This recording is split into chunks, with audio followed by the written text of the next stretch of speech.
This is the Pierre Berton Show. Bruce Lee, Mandarin Superstar, production 1892, a recording December 9th, 1971, in Hong Kong.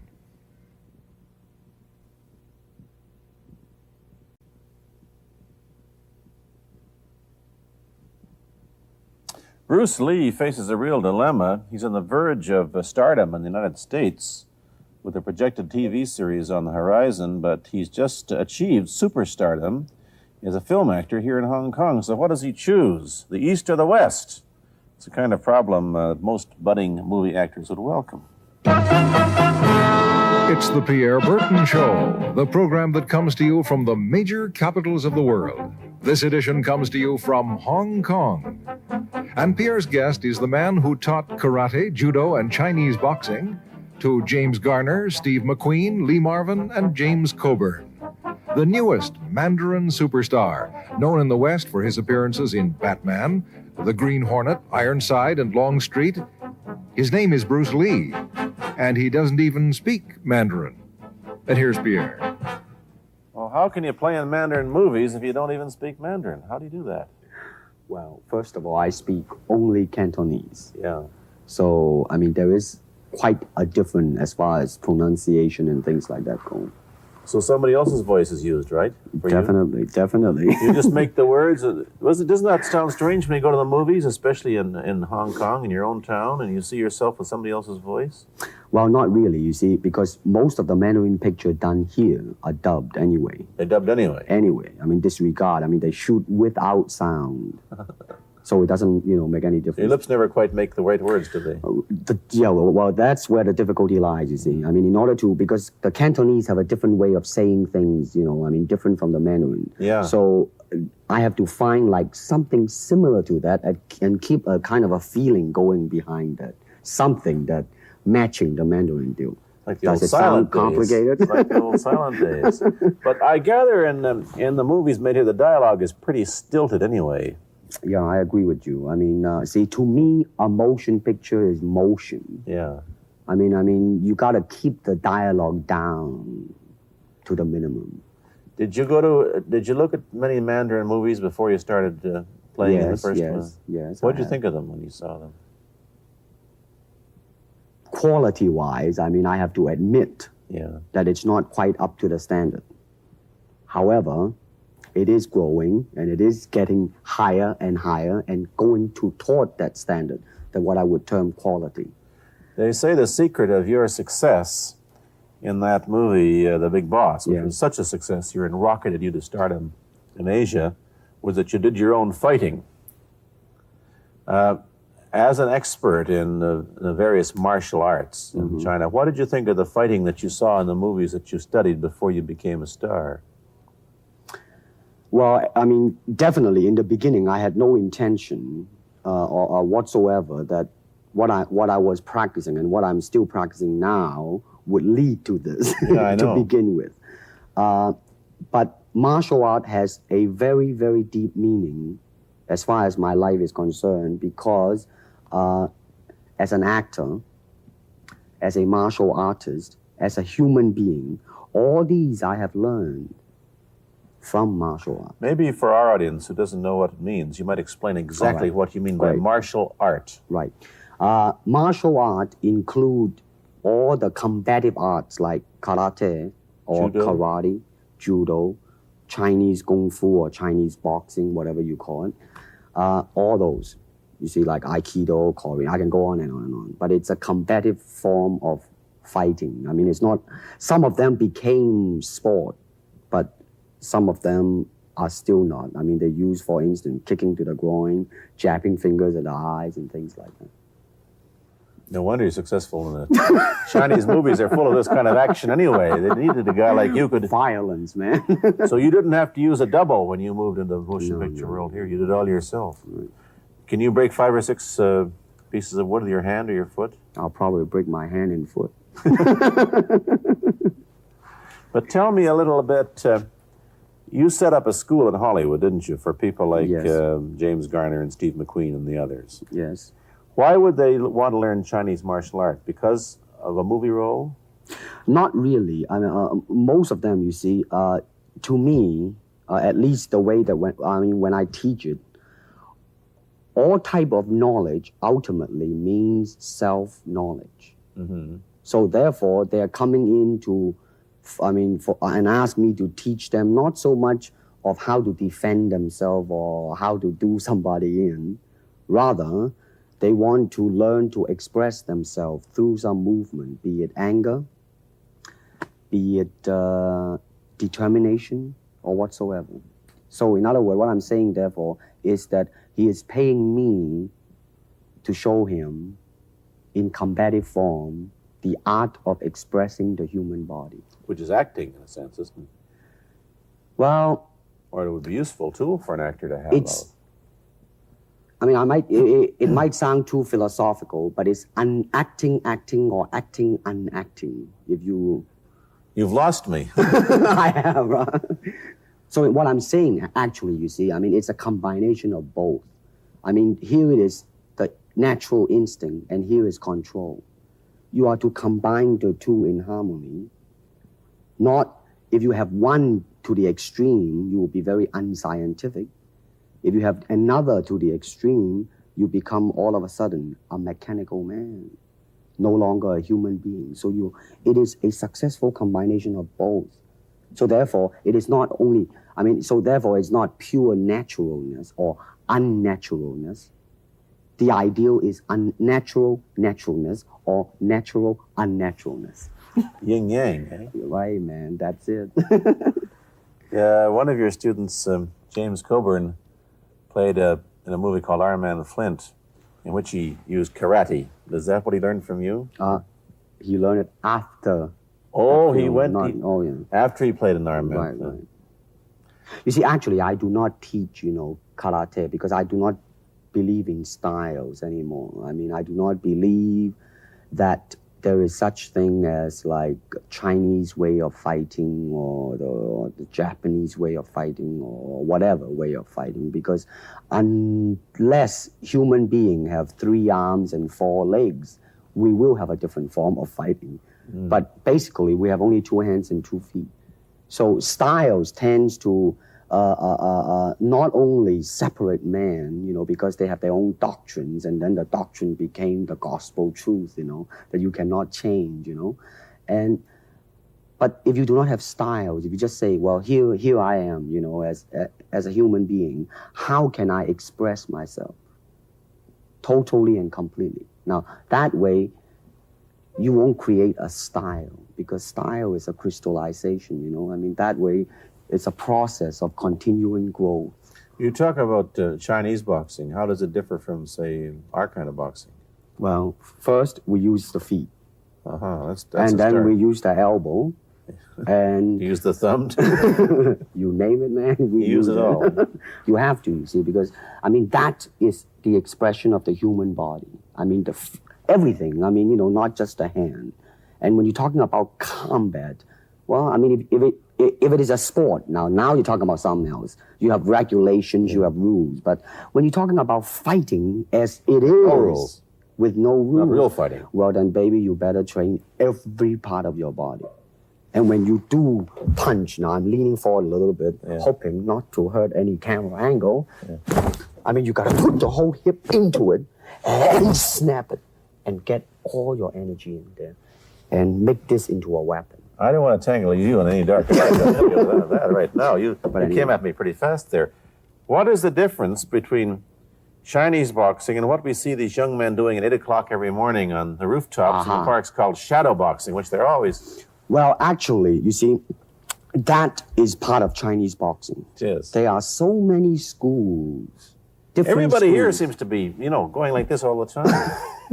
Well, that's good. I'm very glad. I'm very glad to see that, because at least somebody is caring for their own body, right? Yeah. That's a good sign. Well, it's a kind of a slow form of exercise, which is called Taiji Quan. I'm speaking Mandarin just now. Yeah. Cantonese, Taiji Quan. Okay? I see. And it's more of an exercise for the elderly. Not so much for the young. Give me a demonstration. Show me. Can you do a little bit of it? Just so the hand-wise is very slow. Oh, is it? and you push it out, but all the time you are keeping the continuity going, bending, stretching, everything. Suppose, you just keep it moving. It's like a ballet dancer there. Yeah, it is. To them, you see, the idea is running water never grows stale. So you got to just keep on flowing. Of all your students, famous, James Garner, Steve McQueen, Lee Marvin, James Coburn, Roman Polanski, which was the best? Who adapted best to this Oriental form of exercise and defense? Well, depending, okay? Now, as a fighter, Steve McQueen, now, he is good in that department because that son of a gun got the toughness in him. Yeah. You see it on the screen. He would say, all right, baby, here I am, man. Mm-hmm. And he'll do it. Yeah. Now, James Coburn is a peace-loving man. I met him. Right? You've met him. He's really, really nice. Super mellow and all that. Now, he appreciates the philosophical part of it. Therefore, his understanding of it is deeper than Steve. So it's really hard to say. You see what I'm saying now? I see. It's different. So that's, depending on what you see in it. Interesting that we don't, in our world, and haven't since the days of the Greeks who did, combine philosophy and art with sport. But quite clearly, the Oriental attitude is that the three are facets of the same things.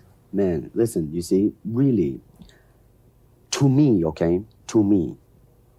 ultimately, martial art means honestly expressing yourself. Now, it is very difficult to do. It is easy for me to put on a show and be cocky and be flooded with a cocky feeling and then feel like pretty cool and all that. Or I can make all kinds of phony things, you see what I mean? Blinded by it. Or I can show you some really fancy movement. But to express oneself honestly, not lying to oneself, and to express myself honestly, now that, my friend, is very hard to do. And you have to train. You have to keep your reflexes so that when you want it, it's there. When you want to move, you're moving. And when you move, you are determined to move. Not taking 1 inch, not anything less than that. If I want to punch, I'm going to do it, man, and I'm going to do it, you see. So that is the type of thing you have to train yourself into it, to become one with the, you think? Yeah, this is very un-Western, this attitude. I want to ask you about your movie and TV career, but first we'll take a break. Then I'll be back with Bruce Lee. I've been talking to Bruce Lee mainly about the Chinese martial arts, which include things like Chinese boxing, karate, and judo, which is what he taught when he was in Hollywood. After he left the University of Washington, where he studied, of all things, philosophy, if you can believe that. He did, but that perhaps you understand why the two go together from the first half of this program. And you can perhaps understand how he got into films. He knew a lot of actors, but I'm told that you got the job on the Green Hornet, where you played Kato the chauffeur, mainly because you're the only Chinese-looking guy who could pronounce the name of the leading character, Britt Reed. I made that as a joke, of course. And it's a heck of a name, man. Yeah. Every time I said it at that time, I was super conscious. Really now, that's another interesting thing, huh? Let's say if you learn to speak Chinese. Yeah. And it's it's not difficult to learn and speak the word. The hard thing, the difficult thing, it's behind what is the meaning, what brought on the expression and feelings behind those words. Like when I first arrived in the United States and I look at a Caucasian and I really would not know whether he was putting me on or is he really angry because we have different way of reacting to it. See, those are the difficult things, you see. It's almost as if you came upon a strange race where a smile didn't mean what it does to us. In fact, a smile doesn't always mean the same, does it? Of course not. Yeah, I just thought of that. Tell me about the big break when you played in Longstreet. I must tell the audience that that's it. Bruce Lee had a bit part or a supporting role in the Longstreet series, and this had an enormous effect on the audience. What was it? Well, you see, the title of that particular episode of Longstreet is called The Way of the Intercepting Fist. Now, I think the successful ingredient in it was because I was being Bruce Lee. Yourself. Myself, right. And did that part, just express myself, like I say, honestly express myself at that time. And because of that, I brought, favorable mentioning in like New York Times, which says like the Chinaman who incidentally came off quite convincingly enough to earn himself a television series and so on and so on and so forth. Can you remember the lines by Sterling Siliphant, the key lines? He's one of my students, you know that? Was he too? Yes. You've had everybody as your student. But you read, there were some lines that expressed your philosophy. I don't know if you remember them or not. I remember that. Let's hear. This is what it is, okay? You're talking to Longstreet, played by James Francesca. I said, empty your mind. Be formless, shapeless, like water.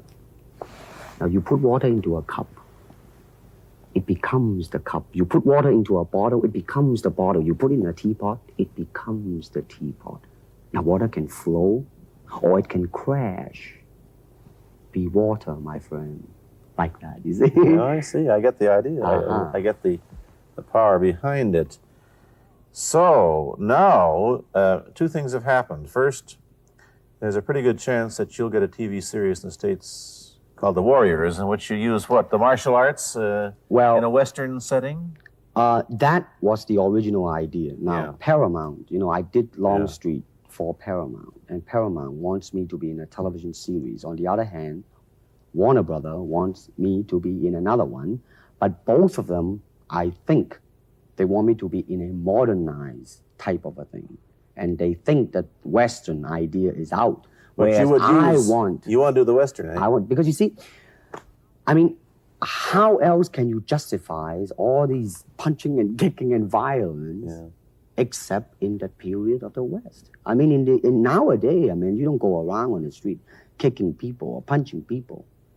Because if you do, that's it. I mean, I don't care how good you are, But this is true also of the Chinese dramas, which are mainly costume dramas. They're all full of blood and gore over here. You mean here? Yeah. Well, unfortunately, you see, I hope that the picture I am in would either explain why the violence was done, whether right or wrong or whatnot. But unfortunately, pictures, most of them here, are done mainly just for the sake of violence. You know what I mean? Like, fighting for 30 minutes, get stabbed 50 times. Well, I'm fascinated. Let me give you your microphone back. I'm fascinated that you came back. I am a martial artist. You came back to Hong Kong on the verge of success in Hollywood and full of it. And suddenly, on the strength of one picture, you become a superstar. Everybody knows you. You have to change your phone number. You get mobbed in the streets. Now, what are you going to do? Are you going to be able to live in both worlds? Are you going to be a superstar here, or one in the States, or both? Well, let me say this. First of all, the word superstar really turned me off, and I'll tell you why. Because the word star, man, it's an illusion. It's something what the public calls you. You should look upon oneself as an actor, man. I mean, you would be very pleased if somebody say, hey, man, you are a super actor. It is much better than, superstar. Yeah, therefore, you've got to admit that you are a superstar. You're not going to, if you're going to give me the truth. I'm honestly saying this, okay? Yes, I have been very successful. Yeah. Okay? But I think the word star I do not look upon myself as a star. I really don't. I mean, believe me, man, when I say it. I mean, I'm not saying it because what are you going to do? Let's get back to the question. Okay. Are you going to stay in Hong Kong and be famous? Or are you going to go to the United States and be famous? Or are you going to try and eat your cake and have it too? I am going to do both because, you see, I have already made up my mind that in the United States, I think something about the Oriental, the true Oriental should be shown. Hollywood sure as heck hasn't. You better believe it, man. I mean, it's always that pigtail and bouncing around, chop, with the eyes slant and all that. And I think that's very, very out of Is it true that you were the first job you had was being cast as Charlie Chan's number one boy? Yeah, number one son, yeah. No, They never made a movie. No. They were going to make it into like a new Chinese James Bond type of a thing. Now that, the old man Chan is dead, Charlie is dead, and his son is carrying on. But they didn't do that. No. Batman came along, you see, because and then everything was started to be going into that, that kind of which you were in. But by the way, I did a really terrible job in that, I have to say. Really? You didn't like yourself? I didn't see it. Let me ask you, however, about the problems that you face as a Chinese hero in an American series. Have people come up in the industry and said, well, we don't know how the audience are going to take a non-American? Well, such question has been raised. In fact, it is being discussed, and that is why The Warrior is not going to be on. I see. You see, because unfortunately, such thing does exist in this world, you see, like, I don't know, certain part of the country, right? Where, like, they think that business-wise, it's a risk. And I don't blame them, I mean, in the same way, it's like in Hong Kong, if a foreigner come and became a star, if I were the man with the money, I probably would have my own worry of whether or not the acceptance would be there. But that's all right, because if you honestly express yourself, it doesn't matter, see?